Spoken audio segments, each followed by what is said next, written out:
नमस्ते मित्रों, स्वागत है आपका भगवत गीता की इस श्रृंखला में।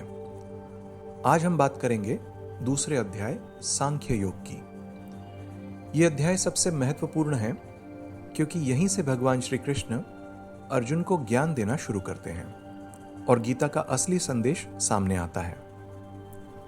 पिछले अध्याय में हमने देखा कि अर्जुन मोह और शोक में डूब गए। उन्होंने युद्ध करने से इनकार कर दिया और श्री कृष्ण से कहा, हे माधव, मैं अपने ही परिजनों को मारकर कोई राज्य या सुख नहीं चाहता। अब कृष्ण मुस्कुराते हैं और कहते हैं, हे अर्जुन, यह दुर्बलता तुम्हारे योग्य नहीं है, यह कायरता का मार्ग है।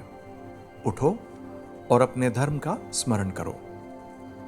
यहां से एक बहुत बड़ी शिक्षा मिलती है कि जब जीवन में हम भ्रम और निराशा में डूब जाते हैं, तब हमें कोई गुरु, कोई मित्र चाहिए जो हमें सच्चाई दिखाए।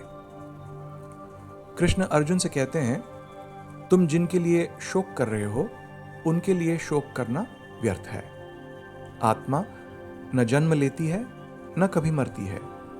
शरीर नष्ट हो जाता है पर आत्मा अविनाशी है।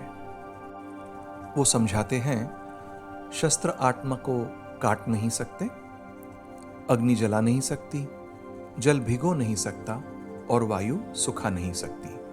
आत्मा शाश्वत है। इससे हमें यह शिक्षा मिलती है कि हम केवल शरीर नहीं हैं, बल्कि आत्मा है। मृत्यु केवल शरीर का परिवर्तन है, आत्मा का नहीं। फिर कृष्ण अर्जुन को उनके धर्म की याद दिलाते हैं। हे पार्थ, तुम क्षत्रिय हो, धर्म युद्ध करना तुम्हारा कर्तव्य है। यदि तुम इससे पीछे हटे तो लोग कहेंगे कि अर्जुन कायर बन गया। तुम्हें अपयश मिलेगा और योद्धा होने का धर्म तुम्हें छोड़ना नहीं चाहिए। यह शिक्षा हम सबके लिए भी है। हर व्यक्ति का एक कर्तव्य होता है, चाहे वो परिवार के लिए हो, समाज के लिए या स्वयं के लिए।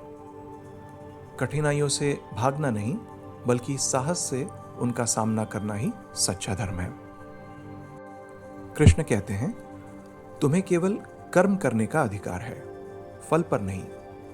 फल की इच्छा मत करो, नहीं आलस्य से कर्म त्यागो। सफलता और असफलता में समभाव रखो, यही योग है। यही गीता का हृदय है, कर्मयोग।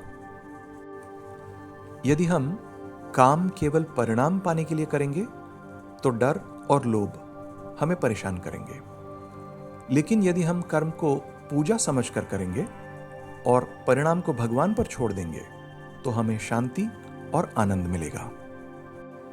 कृष्ण ये भी कहते हैं, जो व्यक्ति सुख दुख, लाभ और हानि, जीत और हार में समान रहता है, वही सच्चा योगी है। अंत में कृष्ण अर्जुन को बुद्धि योग बताते हैं। वे कहते हैं, अपनी बुद्धि को स्थिर करो और मोह तथा लालच से दूर रहो। जब बुद्धि आसक्ति से मुक्त हो जाती है, तभी आत्मा की शांति प्राप्त होती है। यह हमें सिखाता है कि जीवन का संतुलन बुद्धि से आता है, भावनाओं से नहीं। निर्णय हमेशा शांति और विवेक से लेना चाहिए, मोह या डर से नहीं। तो मित्रों, अध्याय 2 सांख्य योग का सार यह है, आत्मा शाश्वत और अविनाशी है। हमें अपने धर्म और कर्तव्य का पालन करना चाहिए। कर्म करते समय फल की आसक्ति छोड़ देनी चाहिए, यही कर्मयोग है। सुख और दुख, हार और जीत में समभाव रखना ही सच्चा योग है। बुद्धि को स्थिर कर लो, तभी शांति और आत्मज्ञान प्राप्त होगा। यही शिक्षा अर्जुन के विषाद को धीरे धीरे ज्ञान में बदल देती है। मित्रों, यह था अध्याय 2 सांख्य योग का विस्तृत सार। अगले अध्याय में हम जानेंगे कर्मयोग, जो और भी व्यावहारिक और जीवन से जुड़ी शिक्षाएं देता है।